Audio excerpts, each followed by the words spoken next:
Yes, kwa wale mashabiki wa Mario najua watakuwa wanajua nini namaanisha. Na hii ni mara baada ya Mario kuweza kuachia goma lake la Tete wiki hii ambapo imekuwa imeenda viral sana, ingawa ilikuwa imeweza kutingana na harusi ya Jux, mara nini mara hivi watu wanafuatilia nyimbo, mara wanafuatilia harusi, lakini pia imekuwa ni nyimbo ambayo pia imefanya poa na pia imeweza kupiga views wa kutosha ndani ya siku chache. Sasa wimbo mpya wa Mario Toto Badi Tete ambao umeweza kufikisha views milioni 2.5 ndani ya siku 7 tu.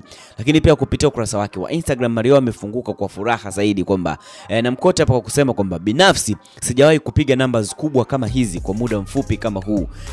Inaniambia hii project ni kubwa mno, kwamba views ambazo amezipiga anakuambia kabisa kwamba anaona kabisa kwamba ni noma sana, na imekuwa imemshangaza pia kwa upande wake. Lakini aliweza kuongeza kwamba mvuto kwenye huu mjadala wa yeye bwana mke wake bwana Paula Kajala sasa kuonekana tena kama ni video vixen, hii imekuwa ni takriban mara ya 4 sasa. Mashabiki wanajiuliza kwamba ni kwa namna gani, kwamba vixen hawapo au anaamua yeye mwenyewe kumpa shavu bwana bebe wake, mke wake halali kabisa, nikimaanisha Paula Kajala, mtoto wa Kajala Masanja, kwamba yeye ni kwa namna gani ambapo watu wanakuwa wana maono tofauti, kwamba kwa nini anapenda kumtumia Kajala kama ni video vixen wake, nikimaanisha Paula. Sasa hii ni biashara ya familia au bwana ni masuala mazima ya kuweza kubana bajeti na vitu vingine kama hivyo, kwamba watu wanajiuliza kwamba au anatumia kwamba mke wake pia ni kuweza kujiingizia pesa zaidi katika mtandao wa YouTube kwa kuweza kuachia ngoma na kufanya ile vixen,